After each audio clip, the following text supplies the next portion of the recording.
रामगढ़ गांव में कई समस्याएं यहाँ देखने को मिली। सबसे ज़्यादा समस्या आपको भी फेस करना पड़ा है वो है रास्ते का। इसमें कोई डाउट नहीं है कि कितना ख़राब रास्ता है। क्या कहिएगा इस महिला चौपाल के माध्यम से उन लोगों को जो इतने लंबे समय से यहाँ पर सत्ता के लाभ उठाते हैं?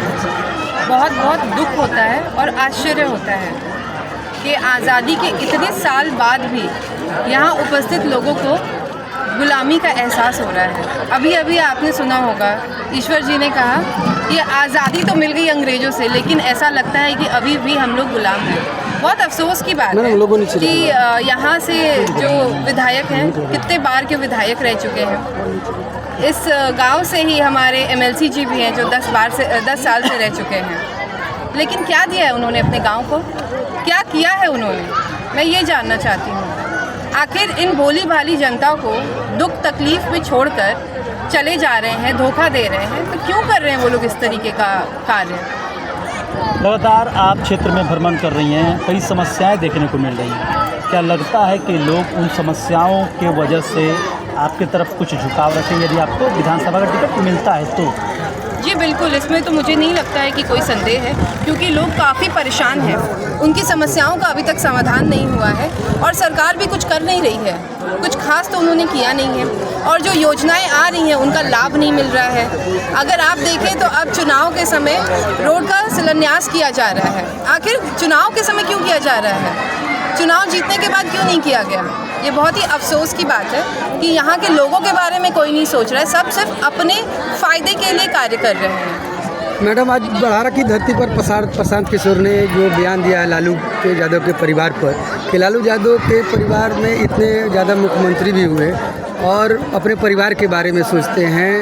अपने बेटा उनका नौवा फेल है लेकिन मुख्यमंत्री बनाना चाहते हैं, लेकिन इस बिहार के बच्चों के भविष्य के बारे में नहीं सोचते। सर क्या कहेंगे? अगर बिहार के भविष्य के बारे में नहीं सोचते तो अपने 17 महीने के कार्यकाल में वो नौकरियां नहीं बांट रहे होते।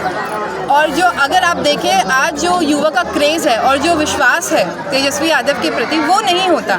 आखिर जनता में अगर इतना विश्वास और इतना लोकप्रियता हो तो उसका कोई ना कोई कारण तो होता है ना। बड़ारा विधानसभा में कई समस्याएं देखने को मिलता है। आज भी नल जल गली नाली की समस्या है, मूलभूत सड़कों की समस्या है।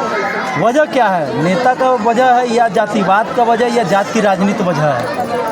देखिए, मुझे नहीं लगता कि सड़क और गली नली जाति की राजनीति के आधार पे होती है। ऐसा तो नहीं है इस जाति के लोग यहाँ पे रहते हैं तो वहाँ बिहार का राजनीति तो जाति पर ही चलता है मैडम। देखिए, बिहार का राजनीति अवश्य चलता है, लेकिन जब क्षेत्र की राजनीति की बात करते हैं ना, तो वो जो वहाँ से चुने हुए प्रतिनिधि होते हैं ना, उनकी जिम्मेदारी और रिस्पॉन्सिबिलिटी होती है। तो उन्होंने अच्छे से कार्य नहीं किया। आप बताइए किसको मौका मिलता है 6 से 7 बार विधायक की कुर्सी पे बैठने का? एक युवक ने बोला कि हमने जातिवाद पे वोट दिया था और आज वो क्या कर रहे हैं? आज वो कुछ नहीं कर रहे हैं। तो ये तो बिल्कुल हमें जात पात से उठ के ही आगे बढ़कर अपने जनप्रतिनिधि का चुनाव करना चाहिए, क्योंकि क्षेत्र में कार्य प्रतिनिधि ही करेगा ना। तो अगर आप जात के भरोसे वोट देंगे तो फिर आपका कार्य कैसे होगा? बिहार में तो सबसे ज़्यादा जाति के वोट पे दिया जाता है। वही उसी लॉलीपॉप की वजह से तो आज के डेट में लोग समस्याओं से जूझ रहे हैं। अभी भी उनको अपनी समस्याओं का समाधान नहीं मिला। यहाँ तक आए हैं तो आपने देखा है ना सड़कों की क्या हाल है। सड़क एकदम जर्जर है, बहुत ही बुरा हाल है। इतने मुश्किल से हमारी गाड़ी यहाँ तक पहुँची है। यहाँ की महिलाएं हॉस्पिटल जाने के लिए उनको खटिए पर लेके जाया जाता है डिलीवरी के लिए। कितना बड़ा दुर्भाग्य है। एक सवाल है, यदि आपको बड़ारा विधानसभा से पार्टी की तरफ से टिकट मिलता है, जो आप वायदे कर रही हैं, बहुत लंबा चौड़ा वायदों का लिस्ट है, उनको कैसे पूरा कीजिएगा? क्या लगता है कि कुछ स्ट्रक्चर आपने बनाया है?